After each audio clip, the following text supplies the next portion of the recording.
धीरेन्द्र शास्त्री पर एफआईआर कर फंसे गहलोत, सनातन विरोधी चेहरा आया सामने। पहले तोड़े मंदिर, अब सनातनी संतों पर मुकदमा। गहलोत के विरोध में लामबंद हो रहे लोग। धीरेन्द्र कृष्ण शास्त्री की दहाड़, गहलोत को कहा था तुम हिंदू नहीं कायर हो, कांग्रेस की बंधी गिग्गी। राणा कुंभा के किले में भगवा फहराने से क्यों रोक रही है गहलोत सरकार? मंदिरों और पुजारियों पर क्यों हो रहा हमला? कहीं गहलोत टोपी तो नहीं पहनते? क्या कांग्रेस सनातनी विरोधी है? बागेश्वर सरकार पर क्यों दर्ज कराया मुकदमा? मंदिरों पर क्यों हो रहे हमले? किसकी है साजिश? देखिए इस रिपोर्ट में। पंडित धीरेन्द्र कृष्ण शास्त्री ने उदयपुर में हिंदू राष्ट्र की बात क्या की? अशोक गहलोत तो इस कदर तिलमिला गए कि बागेश्वर सरकार के ऊपर मुकदमा तक दर्ज कर दिया। सनातन के योद्धाओं को जेल में डालने की साजिश हो रही है। राजस्थान में मंदिरों पर हमले हो रहे हैं, भगवान की मूर्तियों को तोड़ा जा रहा है, मंदिरों के पुजारियों को पीटा जा रहा है। ये सब हो रहा है कांग्रेस पार्टी वाली गहलोत सरकार के राज में। वही कांग्रेस जो अक्सर शांति दूतों की वाहवाही लूटने के लिए सनातन विरोधी काम करती है। उनका काम केवल जालीदार टोपी वालों को खुश करना रह गया है।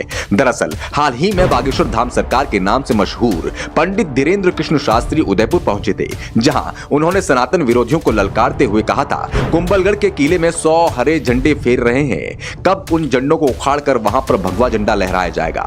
इसके साथ ही वहां मौजूद लोगों को हिंदू राष्ट्र की शपथ भी दिलाई गई थी। कुंभलगढ़ में जो 100 हरे झंडे लगे हैं उन्हें भगवान ने बनाना है। बस इतना ही काफी था। बाबा की रैली में पहुंचे लाखों लोगों को देखकर राजस्थान सरकार की गिग्गी बन गई और सीएम अशोक गहलोत को चिंता होने लगी कि अब राजनीति कैसे करेंगे। अगर सभी सनातनी एक हो गए तो हमें वोट कौन देगा? बस फिर क्या था, उन्होंने पंडित धीरेन्द्र कृष्ण शास्त्री के नाम पर एफआईआर करा दी। राजस्थान पुलिस की एफआईआर के मुताबिक उदयपुर में 23 मार्च को हिंदू नववर्ष की पूर्व संध्या पर आयोजित कार्यक्रम में पंडित धीरेन्द्र कृष्ण शास्त्री ने भड़काऊ भाषण दिया था। इस मामले में राजस्थान पुलिस के एक सब इंस्पेक्टर के माध्यम से स्थानीय कुंभलगढ़ पुलिस थाना में एफआईआर दर्ज कराई गई थी। हालांकि ये बात जाहिर है कि एफआईआर राजनीति से प्रेरित है। जिन लोगों की आंखों में भगवा चुभता है वही ऐसी एफआईआर दर्ज करा सकते हैं। लेकिन यहाँ भी गहलोत का दाव उल्टा पड़ गया। बाबा की बात सुनकर सभी सनातनी एक होने लगे और बाबा के पागल किले में भगवा झंडा लगाने पहुंच गए। उन्हें किसी की फिक्र नहीं थी, ना तो उन्हें गहलोत सरकार का डर था, ना ही वहां के सनातन विरोधी प्रशासन का कोई खौफ। हालांकि वो युवा किले में झंडा तो नहीं फहरा पाए, क्योंकि झंडा फहराने से पहले ही गहलोत सरकार की पुलिस ने उन्हें पकड़ लिया।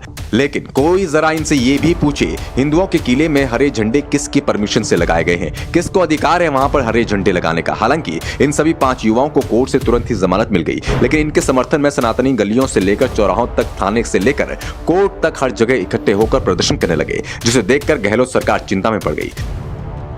गाड़ी के अंदर झंडे होना और उसके बाद उनके खिलाफ एफआईआर दर्ज करना और उनको पकड़ना, ये नियायती घटिया किस्म का काम है। तो वहीं अब आपको बताते चलें कि खुद को राजनीति का जादूगर कहने वाले गहलोत के राज्य में लगातार किस तरह से हिंदू मंदिरों पर और पुजारियों पर हमला किया जा रहा है। जयपुर के एक हनुमान मंदिर में मांस के टुकड़े फेंके गए। उदयपुर जिले में भगवान परशुराम की मूर्ति तोड़ी गई। इसके बाद राजसमंद में भगवान हनुमान की मूर्ति तोड़ी गई। यही नहीं, कुछ दिन पहले सोशल मीडिया पर एक वीडियो वायरल हुआ जिसमें राजस्थान के दूदू स्थित सोलेश्वर महादेव मंदिर के एक जख्मी पुजारी को कहते सुना जा सकता है कि मंदिर पर मुस्लिमों की एक भीड़ ने हमला कर दिया। ऐसी ही घटना राजस्थान में गहलोत के नाक के नीचे से होती रहती है। लेकिन गहलोत जी, एक बात ध्यान रखना, हिंदुस्तान में एक बात हमेशा से कही जाती रही है, जो राम का नहीं वो किसी काम का नहीं। और यही कर दिखाया है बागेश्वर धाम सरकार ने, जो कि हिंदू राष्ट्र की मुहिम लेकर आगे बढ़ रहे हैं और सभी सनातनी इस मुहिम में उनका सहयोग कर रहे हैं।